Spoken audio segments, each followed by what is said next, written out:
नमस्कार साथियों, आप सभी मित्रों का मधुरम हिंदी उदयपुर में आप सभी का स्वागत करता हूं हृदय की गहराइयों के साथ। और सभी मित्रों से आग्रह करता हूं कि बस जुड़ जाएं। आज हमारी क्लास का कारवा जो है वो आज की हमारी क्लास है मित्रों, ये क्लास नंबर 20 हो गई और हम 2 कालखंडों को पूरा करके आज हम रीति काल में प्रवेश करने वाले हैं। तो आइए भक्ति काल से मैं आप सभी को रीति काल की यात्रा कराता हूं और पूर्ण मनोयोग से आप इस क्लास से जुड़ जाएं और क्लास को सभी मित्रों तक शेयर जरूर कर दें।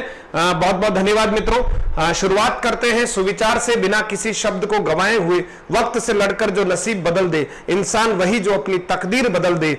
कल क्या होगा कभी ना सोचें, क्या पता कल वक्त खुद अपनी तस्वीर बदल दे। इसलिए वक्त के साथ चहलकदमी करते रहे मित्रों, मंजिल जरूर मिलेगी। मित्रों आज हम बात कर रहे हैं हिंदी साहित्य के इतिहास में रीतिकाल के ऊपर बात करने वाले हैं और इन कक्षाओं में हम रीतिकाल के अर्थ, परिस्थितियां, प्रमुख कवि रचनाएं, भेद, इनके ऊपर निरंतर चर्चा करने वाले हैं। तो आप सभी मित्रों से आग्रह है जल्दी से जुड़ जाएं, अधिक से अधिक संख्या में मित्र जुड़ जाएं और उसके साथ ही इस कक्षा का आनंद लेते हुए अपनी परीक्षा की तैयारी को बहुत सुनिश्चित करने वाले हैं आप सभी। रीतिकाल शब्द की बात करते हैं मित्रों तो देखिएगा, रीतिकाल शब्द जो है वो रीति और धन, दो शब्द से मिलकर बना हुआ रीति धन काल। काल का समय खंड आप जानते हैं। और रीति शब्द का विश्लेषण करते हैं तो रिंग धातु है और तिन प्रत्यय है। रिंग धातु में तिन प्रत्यय जुड़ने पर एक शब्द की व्युत्पत्ति होती है, वो शब्द है मित्रों रीति।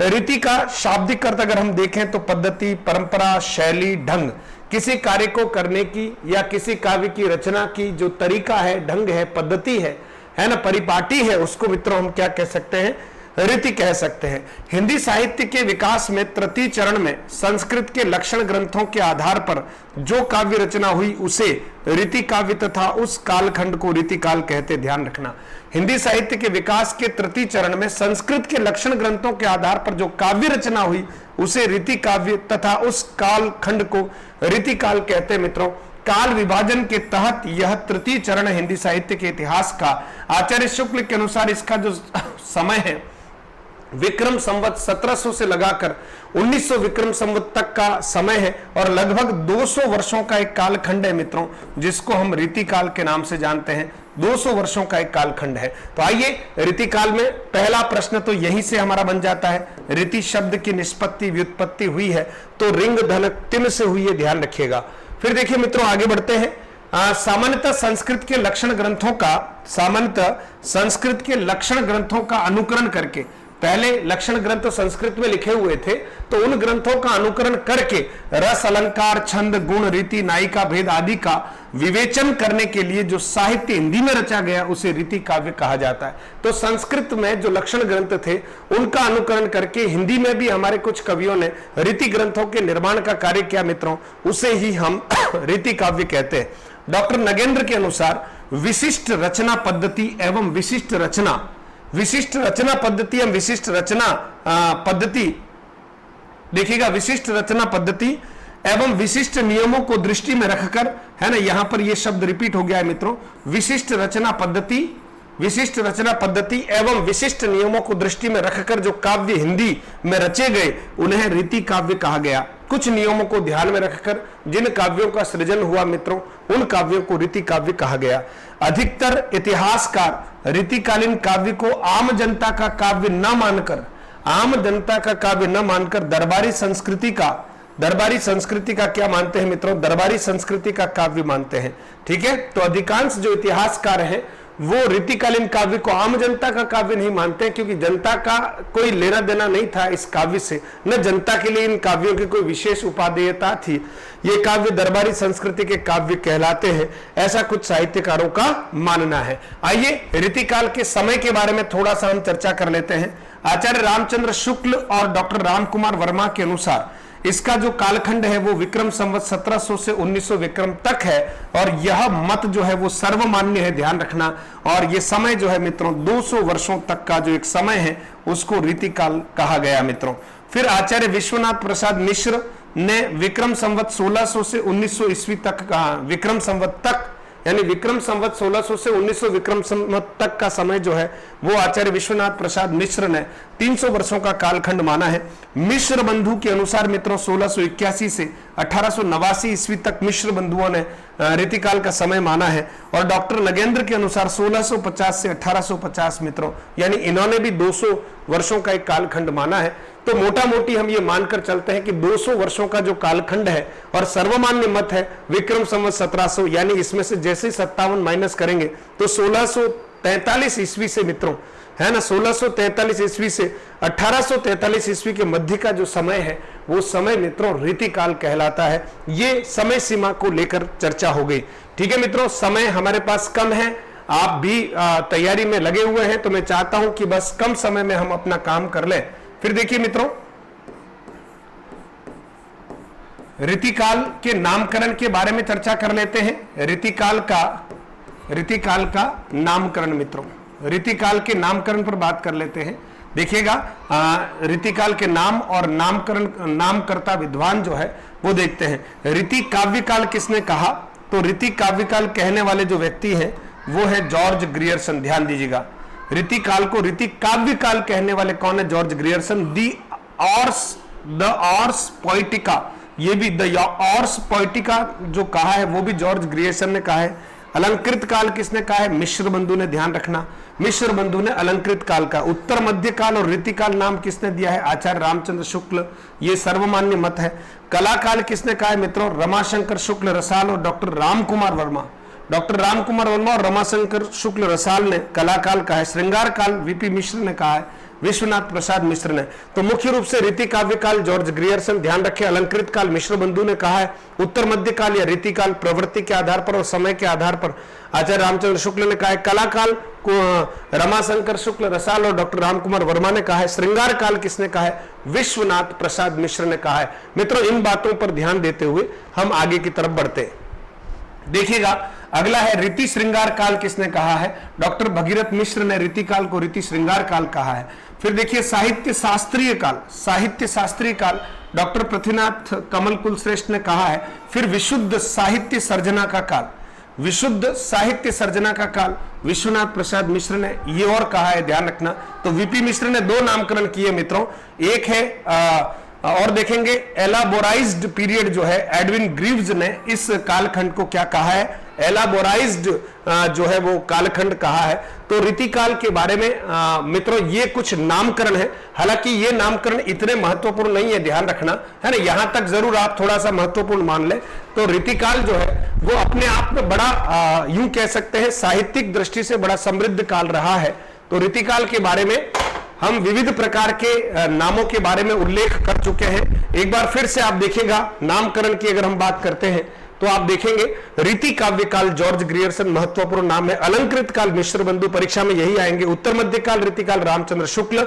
कलाकाल रमाशंकर शुक्ल रसाल डॉक्टर रामकुमार वर्मा। श्रृंगार काल वीपी मिश्र। और एक और नाम देख लीजिए, रीति श्रृंगार काल जो है डॉक्टर भगीरथ मिश्र। इतने महत्वपूर्ण है। रीति काल के नामकरण के संदर्भ में आलोचकों के कथन क्या है, इस पर हम चर्चा कर लेते हैं। इस काव्य प्रणाली में अलंकारों व आचार्यत्व की ही प्रधानता रही व इससे अप्रभावित कवि भी अलंकारों का मोह छोड़ नहीं सके, अतः इस कालखंड के लिए सर्वाधिक उपयुक्त नाम अलंकृत काल है। यह कहना किसका है? मिश्र बंधु का। मिश्र बंधुओं ने जो अलंकृत नाम रखा अलंकृत काल, उसके संदर्भ में यह कथन कहा है। फिर देखिए मित्रों, कथन किसका है ऐसा भी आ सकता है परीक्षा में, तो हमें ध्यान रखना है। फिर देखते हैं मित्रों, हाँ फिर देखेंगे अगला है कला काल कहने से कवियों की रसिकता की उपेक्षा होती है। श्रृंगार काल कहने से वीर रस और राज प्रशस्ति की, और रीति कहने से प्राय कोई महत्वपूर्ण वस्तुगत विशेषता उपेक्षित नहीं होती है और मुख्य प्रवृत्ति सामने आ जाती है। यह युग रीति पद्धति का युग था। यह धारणा वास्तविक रूप में सही है। मैं सही है, इसलिए कलाकाल कहने से सारी बातें जो है वो समाहित हो जाती है, ऐसा डॉक्टर भगीरथ मिश्र का कहना है। फिर देखिएगा, यदि रीतिकाल के समस्त ग्रंथों की छानबीन की जाए तो स्पष्ट होता है कि सब प्रकार के ग्रंथों में श्रृंगार किसी न किसी रूप में या परिमाण में अवश्य मिल जाता है। तो ये श्रृंगार जो है किसी न किसी रूप में अवश्य मिल जाता है, इसलिए इसका नामकरण श्रृंगार काल जो है वो सबसे ज्यादा उपयुक्त है, ऐसा डॉक्टर विश्वनाथ प्रसाद मिश्र का कहना है। फिर देखिए मित्रों, इस कालखंड में कलात्मकता के प्रति अत्यधिक आग्रह रहा है, अतः मुझे इसके लिए कलाकाल नाम सर्वाधिक उपयुक्त दिखाई देता है। ये कह रहे हैं रमाशंकर शुक्ल रसाल। ठीक है, कलाकाल के बारे में बात कर रहे हैं। वास्तव में श्रृंगार और वीर इन दो रसों की कविता ही इस काल में हुई है। श्रृंगार और वीर की प्रधानता श्रृंगार रस की रही है। इसे इस काल को रस विचार से कोई श्रृंगार काल कहे तो कह सकता है, यह आचार्य रामचंद्र शुक्ल का कहना है। तो मुख्य रूप से अलंकृत काल कह दो, श्रृंगार काल कह दो और घुमा फिरा के इसको रीति काल कह दे से सारी बातें उसमें समाहित हो जाती है। रीति काल के उदय के कारण क्या है मित्रों, इस पर भी हमें चर्चा करना है। तो आचार्य रामचंद्र शुक्ल रीति काल के उदय को क्या मानते हैं, देखिएगा। आश्रयदाता राजाओं की अभिरुचि के कारण रीति काल का उदय हुआ। आश्रयदाता जो राजा थे उनकी अभिरुचियों के कारण जो है रीति काल का क्या हुआ, उदय हुआ। याद रखिएगा, महत्वपूर्ण तथ्य है। आचार्य हजारी प्रसाद द्विवेदी, संस्कृत के लक्षण ग्रंथों से प्रेरणा लेकर रीति काव्य लिखा गया, फलस्वरूप रीति काल का उदय हुआ। संस्कृत जो रीति लक्षण ग्रंथ थे उनसे प्रेरणा लेकर हिंदी में लक्षण ग्रंथों का जो है प्रणयन होने लगा, बस उसी से रीति काल का उदय हो गया। डॉक्टर नगेंद्र के अनुसार दरबारी संस्कृति के प्रभाव से कवि हताश और निराश हो गए थे, फलस्वरूप रीति काल लिखा गया, है ना। दरबारी संस्कृति के प्रभाव से कवि हताश और निराश हो गए थे, फलस्वरूप रीति काव्य क्या हुआ, लिखा गया। ये डॉक्टर नगेंद्र का कथन है रीति काल के उदय के बारे में। डॉक्टर नामवर सिंह कहते हैं काव्य में नवीनता लाने के लिए रीति काव्य लिखा गया। काव्य में नवीनता लाने के लिए क्या किया गया, रीति काव्य लिखा गया। अब मित्रों, रीति काल के पतन के क्या कारण है, देखिए एक ही कक्षा में आपको सारी चीजें संक्षिप्त में देने का प्रयास कर रहा हूं। रीति काल के पतन के क्या कारण है, मुझे ये कहने की आवश्यकता न पड़े कि क्लास को शेयर कीजिए और लाइक कीजिए, क्योंकि ये जैसे ही मंदिर में जाते हैं मित्रों तो एक घंटी बजानी होती है ताकि परमात्मा से आपका कनेक्शन बैठ जाए। ठीक उसी तरह से जैसे ही आप कक्षा में प्रवेश करते हैं आपको एक लाइक का बटन दबाना होता है और शेयर करना होता है। ये जो है एक स्वाभाविक क्रिया है। मैं आशा करता हूं कि आप मुझे निराश नहीं करेंगे और इस कक्षा को उन बच्चों तक जरूर पहुंचाएंगे जिनको इसकी आवश्यकता है। रीति काल के पतन के प्रमुख कारणों में देखेंगे, काव्य में लोक मंगल की भावना का अभाव था, इसलिए रीति काल का पतन हो गया। ये सबसे प्रधान कारण है, क्योंकि जिस काव्य में लोक मंगल की भावना नहीं होती वो काव्य ज्यादा देर तक चलता नहीं है। अत्यधिक रसिकता एवं श्रृंगारिकता के कारण पांडित्यपूर्ण शब्दों का प्रयोग किया गया और रीतिकाल का पतन हो गया, और चमत्कार की अतिशयता होने की वजह से भी क्या हुआ, रीतिकाल का पतन हो गया। तो 200 वर्षों की सीमा के बाद में रीतिकाल का क्या हो गया मित्रों, प्रवर्तन हो गया। रीतिकाल का प्रवर्तक कौन है, सारी जो स्लाइड्स है मित्रों, हर स्लाइड में प्रश्न है, ध्यान दीजिए। आचार्य शुक्ल के अनुसार रीतिकाल का प्रवर्तक चिंतामणि त्रिपाठी है, ध्यान रखना, चिंतामणि त्रिपाठी है। डॉक्टर नगेंद्र विश्वनाथ प्रसाद मिश्र के अनुसार केशव दास जो है वो जो है रीतिकाल के प्रवर्तक हैं, और यहां फिलहाल सर्वमान्य मत कौन सा है, रीतिकाल के प्रवर्तक किसे माने गए हैं, केशव दास को माना गया है। चिंतामणि से रीतिकाल व्यवस्थित रूप में जो है आगे की तरफ बढ़ता है। प्रवर्तक के संदर्भ में आलोचकों की मत है, हिंदी में रीति ग्रंथों की अखंड परंपरा चिंतामणि से चली, अतः रीतिकाल का आरंभ उन्हीं से मानना चाहिए, ऐसा रामचंद्र शुक्ल कहते हैं कि व्यवस्थित रूप से जो परंपरा चली रीति निरूपण की वो चिंतामणि के बाद ही चली, कविकुल कल्पतरु और आदि रचनाएं होने लगी। तो आचार्य शुक्ल का कथन है कि ये चिंतामणि त्रिपाठी है, इनको ही हमें मानना चाहिए। हिंदी काव्य शास्त्र की परंपरा में ही केशव के आचार्यत्व पर विचार करें तो केशव का महत्व असंदिग्ध है, उनको हिंदी काव्य शास्त्र व रीति काल का प्रवर्तक होने का गौरव प्राप्त है, क्योंकि इन्होंने जो जिस तरह से रीति ग्रंथों का निरूपण किया है ना, और जिस प्रकार से ग्रंथों का प्रणयन किया है उससे इनका महत्व जो है वो असंदिग्ध है, ऐसा डॉक्टर नगेंद्र कहते हैं। इसलिए रीतिकाल का जो आरंभ करता है वो इसी को माना जाना चाहिए। रीतिकाल के संबंध में कुछ विशेष तथ्य मित्रों, उनसे रूबरू कराने का प्रयास कर रहा हूं आपको, तो देखिएगा क्या क्या तथ्य है। रीति परंपरा का प्रथम ग्रंथ जो है वो हित तरंगिणी है, कृपाराम का। रीति परंपरा का प्रथम ग्रंथ जो है मित्रों हित तरंगिणी माना जाता है, कृपाराम के द्वारा रचित है। रचना काल 1541 ईस्वी है, 400 छंद नायिका भेद का वर्णन है। रीतिकाल को ललित कलाओं का श्रृंगार काल कहा जाता है। रीतिकाल को ललित कलाओं का श्रृंगार काल कहा जाता है। मार्कंडेय वाजपेयी ने रीतिकाल को गुंडेपन व सोहदेपन की हरकत कहा है। मार्कंडेय वाजपेयी ने रीतिकाल को गुंडेपन व सोहदेपन की हरकत कहा है। ये कथन महत्वपूर्ण है। किसने रीतिकाल को गुंडेपन व सोहदेपन की हरकत कहा है, तो मार्कंडेय वाजपेयी ने कहा है मित्रों। फिर देखिएगा, बात करते हैं रीतिकाल। हाँ, रीतिकाल में प्रधानता श्रृंगार की रही, किंतु वीर एवं भक्ति रस से ओतप्रोत रचनाएं भी रची गई। रीतिकालीन कवियों का श्रृंगार के प्रति दृष्टिकोण भोगपरक रहा। रीतिकाल के प्रतिनिधि कवि जो हैं वो बिहारी माने जाते हैं। साहित्य में रीति संप्रदाय के प्रवर्तक आचार्य वामन है। रीतिकालीन श्रृंगार काव्य परंपरा का प्रमुख आधार स्रोत भक्तिकालीन कृष्ण काव्य को माना जाता है। और फिर कवि जगन्नाथ दास रत्नाकर को भक्ति काल एवं रीतिकाल का समन्वय कहा जाता है। ये महत्वपूर्ण बात है मित्रों। जगन्नाथ दास को क्या कहा जाता है? जगन्नाथ दास रत्नाकर को भक्ति काल एवं रीतिकाल का समन्वय कहा जाता है। ये महत्वपूर्ण तथ्य, परीक्षा में आने योग्य तथ्य है मित्रों।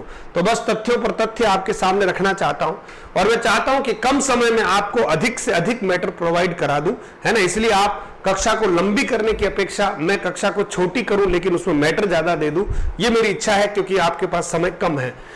हिंदी में अलंकारों के विवेचन के आधार ग्रंथ, अगर इसी क्लास को मैं लिखकर आपको पढ़ाऊं मित्रों, तो यही क्लास 2 घंटे की हो जाएगी। समझ रहे हैं ना आप? यही क्लास अगर मैं लिख कर पढ़ाऊं तो यही क्लास 2 घंटे की हो जाएगी। इसलिए आपका समय कम लगे और काम ज्यादा हो जाए, बस उस थीम पर चल रहा हूं, इसलिए आप इस क्लास का पूरा सहयोग करें मित्रों। हिंदी में अलंकारों के विवेचन के आधार ग्रंथ कौन से हैं? एक तो चंद्रालोक है मित्रों, पीयूष वर्ष जयदेव का एक रचना है चंद्रालोक, और दूसरा कुवलयानंद है, अप्पय दीक्षित का ग्रंथ है। ये 2 ऐसे ग्रंथ हैं जिसके आधार पर हिंदी में जो है लक्षण ग्रंथों का निर्माण हुआ है। रीतिकाल की विशेषता एवं प्रवृत्तियां क्या है मित्रों? श्रृंगारिकता एक प्रमुख प्रवृत्ति है। खूब सारे श्रृंगार रस से संबंधित ग्रंथों का निर्माण किया गया। वीर रस एवं राज प्रशस्ति भी बिल्कुल इस कालखंड में की गई भूषण के द्वारा। लक्षण ग्रंथों की रचना, लक्षण ग्रंथ कुल मिला के वे ग्रंथ है जिसमें नए नए सूत्र, नए नए उदाहरण, नए नए नियम जो है वो लिखे जाते हैं, है ना। मुक्तक काव्यों की प्रधानता रही। नक्षिक वर्णन है, नायिका भेद चित्रण है। काव्य भाषा के रूप में ब्रज भाषा की प्रतिष्ठा हुई। कलात्मक ता के प्रति आग्रह है। चमत्कार या अतिशयता है, चमत्कार की अतिशयता है, बिल्कुल ठीक बात है। कवि व आचार्य बनने की प्रवृत्ति, ये भी एक प्रवृत्ति है ना, विशेषता है। और छंद विविधता है मित्रों, छंद विविधता है, ठीक है। श्रृंगार रस हेतु जो है अगर सवैया छंद का प्रयोग किया गया है। वीर रस हेतु मित्रों कवित्व छंद का प्रयोग किया गया है। और भक्ति और नीति के लिए मित्रों दोहा छंद का प्रयोग किया गया है। इसलिए रीतिकाल में छंद की विविधता है निश्चित तौर पर, है ना। फिर देखिए रीति निरूपण मित्रों, रीति निरूपण काव्य के विविध अंगों के लक्षणों को प्रकट करना रीति निरूपण है ना। सर्वांग विवेचना, सर्वांग विवेचना का मतलब था रस, छंद, अलंकार, रीति, गुण, ध्वनि, वक्रोक्ति, नायिका भेद सहित सभी अंगों का विवेचन करना। और विशिष्टांग विवेचन का अर्थ होता है इसमें रस, छंद, अलंकार में से किसी एक या तीनों का विवेचन किया जाता है, उसको विशिष्टांग जो है विवेचन किया जाता है। रीति निरूपण मुख्य रूप से 2 प्रकार से, सर्वांग विवेचन है और दूसरा विशिष्टांग विवेचन है। सर्वांग विवेचन में रस, छंद, अलंकार, रीति, गुण, ध्वनि, वक्रोक्ति, नायिका भेद आदि सभी का समावेश होता है। और विशिष्टांग विवेचन में रस, छंद, अलंकार में से कोई एक या इन तीनों का वर्णन एक साथ किया जाता है। तो मित्रों देखेंगे रीतिकालीन काव्य की जो श्रेणियों की बात करते हैं, तो रीतिकालीन काव्य की श्रेणी एक केवल लक्षण, काव्य शास्त्रीय परिभाषा जो लिखी गई है वो केवल लक्षण है। केवल उदाहरण जो काव्य रूप है हमारे सामने, लक्षण व उदाहरण दोनों, उनको हम काव्य शास्त्र कहते हैं। जिन ग्रंथों में लक्षण भी है और उदाहरण भी है, जिनमें केवल लक्षण या परिभाषाएं हैं, केवल शास्त्रीय परिभाषा है ना, केवल उदाहरण है, तो वो काव्य रूप में है। तो रीतिकालीन काव्य को 3 श्रेणियों में बांटा जा सकता है, काव्य शास्त्र, केवल लक्षण, केवल उदाहरण और लक्षण व उदाहरण ग्रंथ। ठीक है मित्रों, आगे बढ़ते हैं। देखिएगा ये बहुत महत्वपूर्ण, आचार्य विश्वनाथ प्रसाद मिश्र के अनुसार रीतिकालीन कवियों का वर्गीकरण 3 श्रेणियों में किया गया है ना, 3 श्रेणियों में किया गया। आचार्य शुक्ल के अनुसार 2 ही श्रेणियां।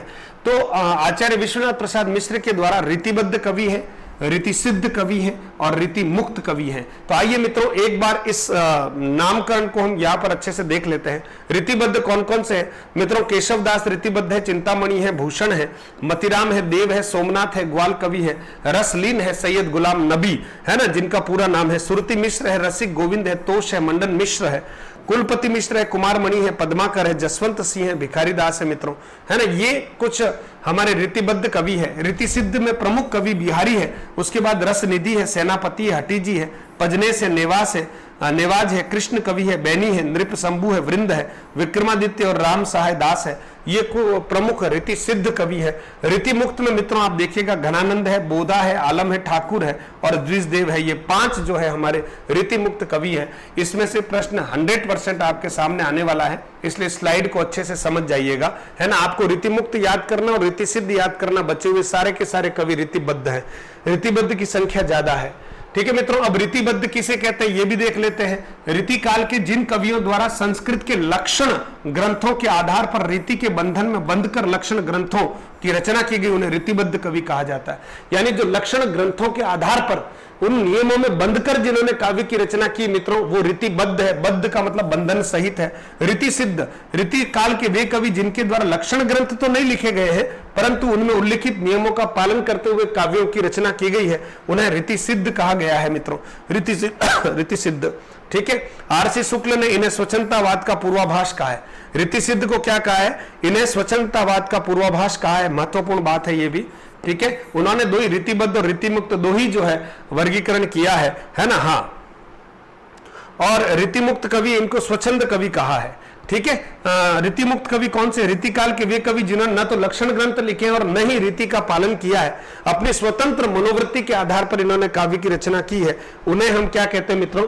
रीति मुक्त कहते हैं। तो मित्रों आज की कक्षा में मैंने आपको जो है रीतिकाल की परिभाषा के बारे में, रीतिकाल के कालखंड के बारे में, रीतिकाल के नामकरण के बारे में, रीतिकाल के बारे में विशेष जो तथ्य है उसके बारे में, और रीतिकाल में जो है काव्यों का जो भेद है वो कितने प्रकार के काव्यों की रचना हुई है उस पर चर्चा की, और साथ ही साथ आपको यह भी बताया कि आचार्य विश्वनाथ प्रसाद मिश्र के अनुसार रीतिकाल में कवियों को कितनी श्रेणियों में बांटा गया है और किस श्रेणी में कौन कौन सा कवि आता है, यहां तक की बात मैंने आपसे पूरी कर ली है। तो बहुत बहुत धन्यवाद मित्रों। कक्षा अगर अच्छी लगी हो तो जरूर जो भी देखे एक बार लाइक और शेयर जरूर करें, इतना सा आपसे आग्रह है। और शीघ्र ही हम फर्स्ट ग्रेड की और सेकंड ग्रेड की टेस्ट सीरीज लॉन्च कर रहे हैं मित्रों। हमारी टीम लगातार प्रयास कर रही है, धरातल पर आते ही आपको तुरंत सूचित कर दिया जाएगा। और एक आग्रह आपसे बार बार करता रहता हूं कि 599 रुपए में पूरा का पूरा कोर्स आपके लिए उपलब्ध है मधुरम हिंदी ऐप के ऊपर, उसका उपयोग जरूर कीजिएगा। उसमें वो व्यवस्था कर दी गई है कि आपके पीडीएफ आप उसमें से प्रिंट आउट ले सकते हैं, आपको नोट्स बनाना नहीं है, फटाफट उसको केवल पढ़ना है। सेकंड ग्रेड के बच्चों के लिए 1999 रुपए में जो राजस्थान में सबसे कम मूल्य के ऊपर सहायता शुल्क से आपको एक कोर्स उपलब्ध कराया जा रहा है। अगर आप सक्षम है तो उसका उपयोग जरूर कीजिएगा। बाकी मैं YouTube पर सब निःशुल्क पढ़ाऊंगा, इसके लिए मैं कटिबद्ध हूं और मैं निरंतर प्रयासरत हूं। लेकिन अगर आप तैयारी कर रहे हैं और अफोर्डेबल है आपके लिए तो उसमें भी आप पीडीएफ को प्रिंट आउट ले सकते हैं, नोट्स बनाने की जरूरत नहीं है। तो आप जरूर इन कोर्सेज का उपयोग कीजिएगा। बहुत बहुत धन्यवाद। जय हिंद, जय भारत। और नई कक्षा में हम कल मिल रहे हैं, रीतिकाल को आगे बढ़ाएंगे।